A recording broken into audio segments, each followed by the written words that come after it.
죽음의 문턱을 헤매던 반년 가까운 시간 동안 스크루는 몸무게가 7kg나 줄었다. 제대로 식사를 하지 않았으니 당연한 일이었다. 어릴 적부터 비교적 통통한 얼굴이었지만 지금은 마른 탓에 가느다란 체형이 되고 말았다. 허리띠를 줄이는 것만으로는 부족해 바지를 작은 사이즈로 새로 사야 했다. 벌거벗고 서면 갈비뼈가 붉어져 나와 싸구려 새장처럼 보였다. 자세가 눈에 띄게 나빠졌다. 어깨가 앞으로 기울어졌다. 살이 빠진 두 다리는 가느다란 물새 다리 같았다. 이거야 노인 같은 몸이로군. 오랜만에 전신 거울 앞에 벌거벗고 서서 그는 그런 생각을 했다. 또는 지금이라도 죽어가는 사람 같다고. 죽어가는 사람처럼 보인다 해도 어쩔 수 없는 일일지도 몰라. 그는 거울 앞에서 자신을 향해 그렇게 중얼거렸다. 어떤 의미에서 나는 실제로 죽음 앞에 직면했으니까. 나뭇가지에 달라붙은 벌레의 허물처럼 조그만 바람이 세차게 불어도 휙 어딘가로 영원히 사라져 버릴 것만 같은 상태로 겨우 이 세상에 매달려 살아왔으니까. 그러나 그 사실, 자신이 금방이라도 죽을 것 같은 사람처럼 보이는 것이 스크루의 마음을 새삼 세차게 때렸다. 그는 거울에 비친 자신의 벌거벗은 몸을 언제까지고 지칠 줄 모르고 응시했다.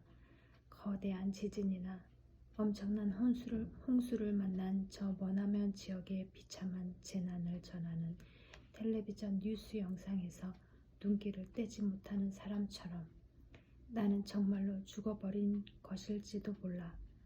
스크루는 그때 뭔가에 얻어맞은 것처럼 그런 생각을 했다.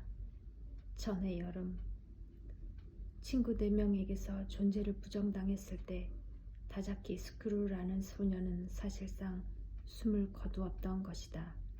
존재의 겉모습만은 겨우 유지되었지만 그마저 약 반년 사이에 크게 바뀌어 버렸다. 체형도 얼굴도 변하고 세상을 바라보는 눈도 바뀌었다. 불어오는 바람의 감촉이나 흐르는 물소리나 구름 사이로 비쳐드는 빛의 기운이나 계절의 꽃 색깔도 이전과는 다르게 느껴졌다. 또는 완전히 새로 만들어진 것처럼 보였다. 여기 있는 것은, 이렇게 거울에 비치는 것은 언뜻 다 다자키 스크루처럼 보이기는 하지만 실제로는 그러지 않다. 그것은 편의상 다자키 스크루라고 부르는 그릇에 지나지 않았으며 실제로 그 내용물은 완전히 바뀌어 버렸다. 그가 아직 그 이름으로 불리는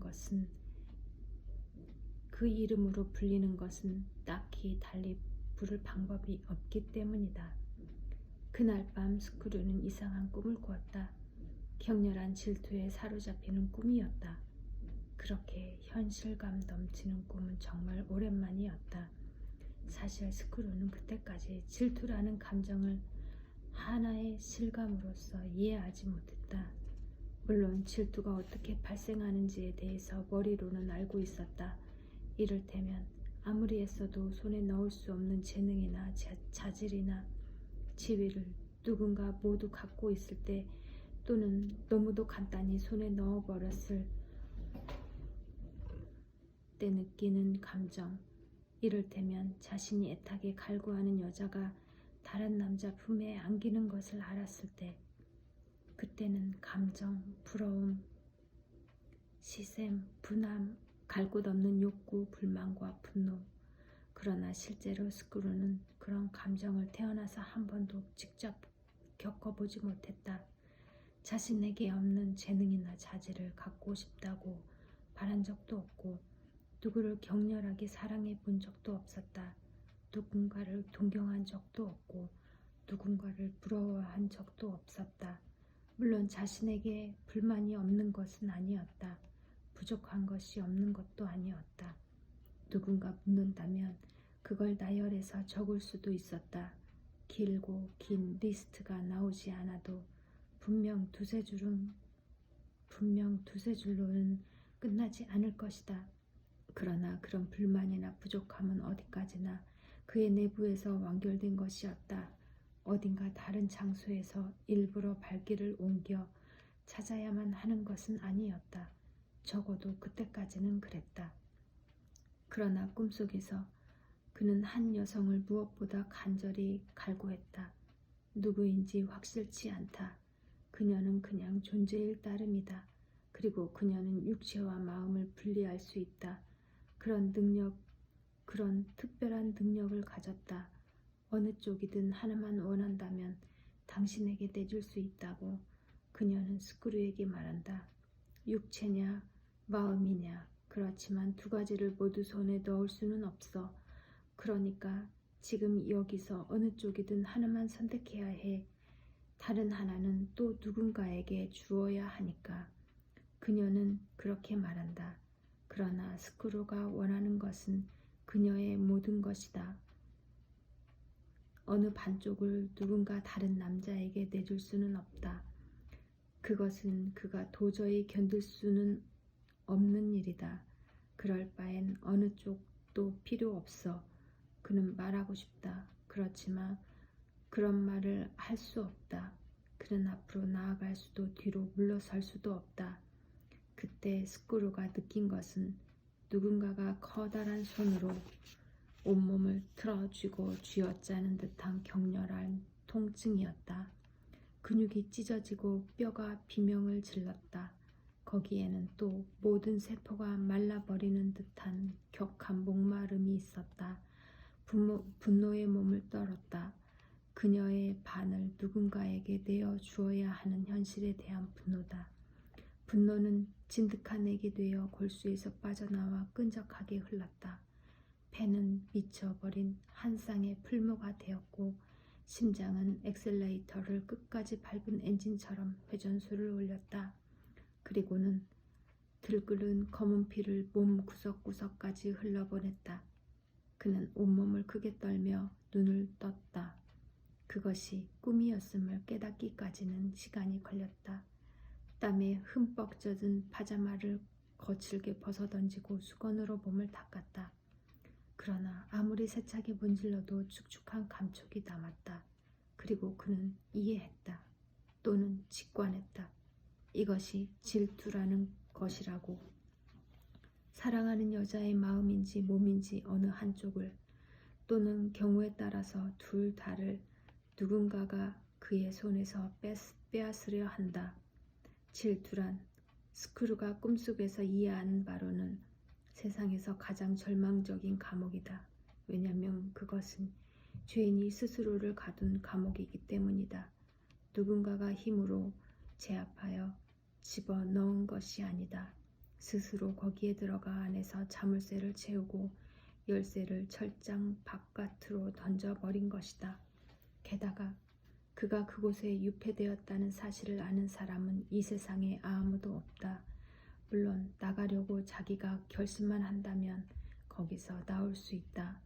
감옥은 그의 마음속에 있기 때문이다. 그러나 그런 결심이 서지 않는다. 그의 마음은 돌벽처럼 딱딱하게 굳어버렸다. 그것이야말로 질투의 본질인 것이다. 스크루는 냉장고에서 오렌지 주스를 꺼내 유리잔에 따라 몇 잔이나 마셨다. 목이 까칠까칠하게 메말랐다. 그리고 테이블 앞에 앉아 조금씩 밝아오는 창밖을 바라보면서 감동의 파도에 휩쓸려버린 몸과 마음을 진정시켰다. 이 꿈은 도대체 무엇을 뜻하는 걸까? 그는 생각했다. 예언일까? 아니면 상징적인 메시지일까? 뭔가를 나에게 가르쳐 주려는 것일까? 어쩌면 스스로도 몰랐던 원래의 자신이 껍질을 깨고 바깥으로 빠져나오려는 것일지도 모른다고 스크루는 생각했다. 뭔지 모를 추악한 생물이 부화하여 온 몸을 다해 바깥 공기를 쐬려 하는 것인지도 모른다. 나중에야 알게 되었지만 다자키 스크루가 심각하게 죽음을 갈구하는 일을 그만두는 것은 바로 그 시점이었다. 그는 전신 거울에 비친 자신의 벗은 몸을 응시하고 거기에 자신 아닌 자신이 비친다는 것을 스스로 인정했다. 그날 밤 꿈속에서 질투의 감정을 태어나서 처음으로 체험했다.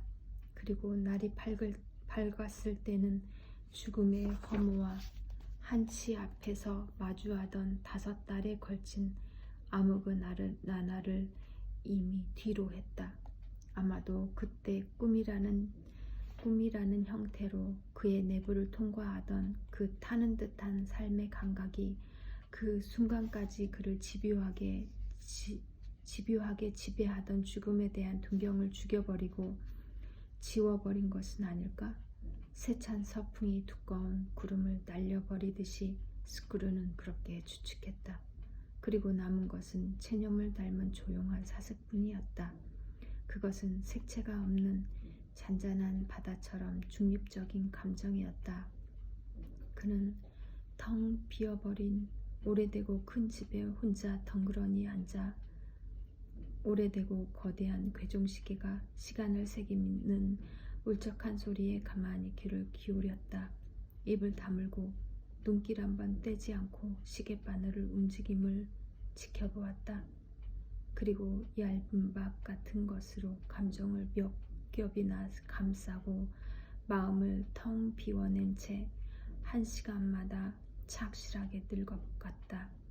다자키 스크루는 서서히 제대로 식사를 하게 되었다.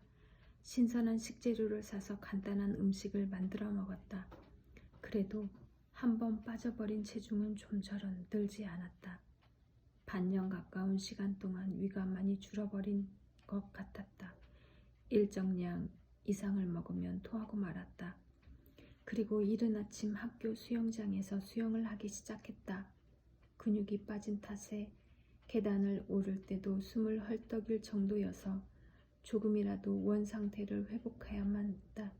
새로 수영복과 물안경을 사고 매일 1000m에서 1500m를 크롤로 헤엄쳤다.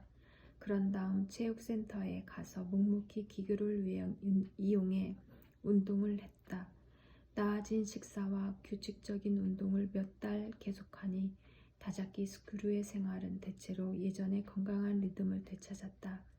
필요한 근육이 다시 붙고 등이 똑바로 펴지고 얼굴에는 혈색이 돌았다. 아침에 눈을 떴을 때 제대로 발기하는 것도 오랜만이었다. 마침 그 즈음 어머니가 웬일로 홀로 도쿄로 올라왔다. 아마도 스크루가 최근에 말과 행동이 어딘지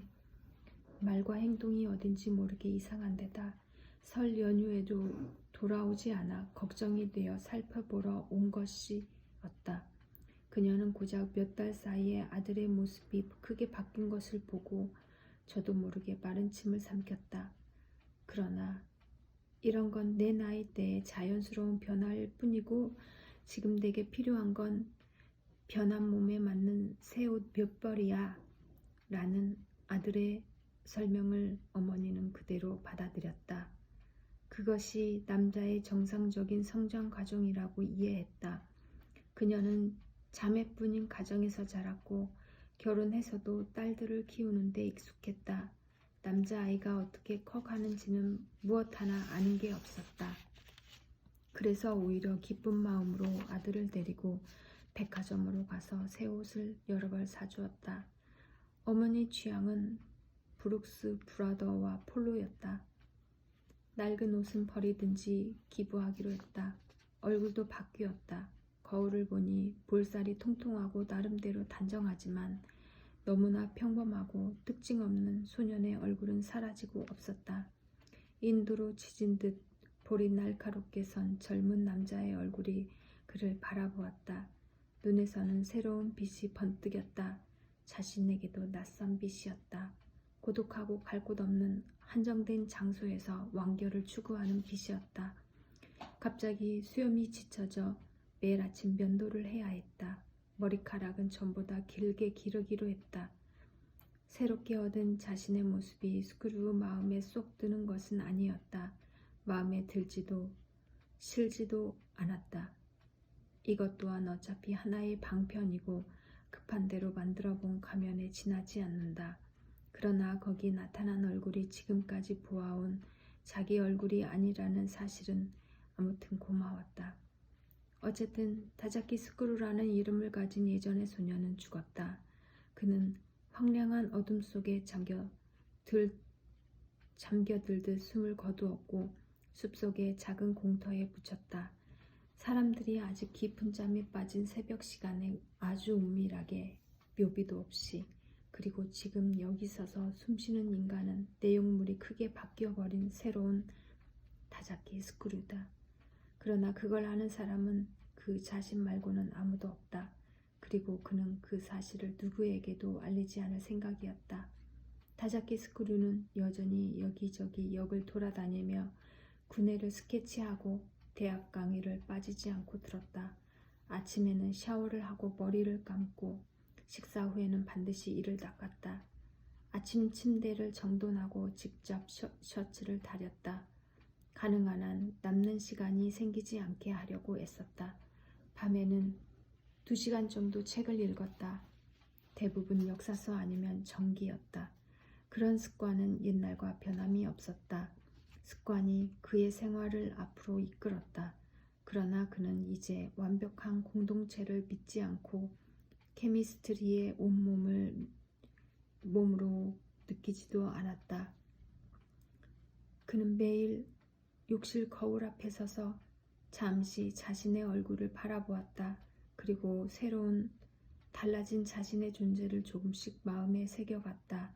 새로운 언어를 습득하고 그 문법을 암기하듯이 이윽고 스크루에게 새로운 친구가 한 명 생겼다. 나고야에 있는 4명의 친구들에게 추방당하고 한 해 가까이 지난 6월의 일이었다. 같은 대학에 다니는 2살 어린 학생이었다. 그 남자와는 대학 수영장에서 만났다.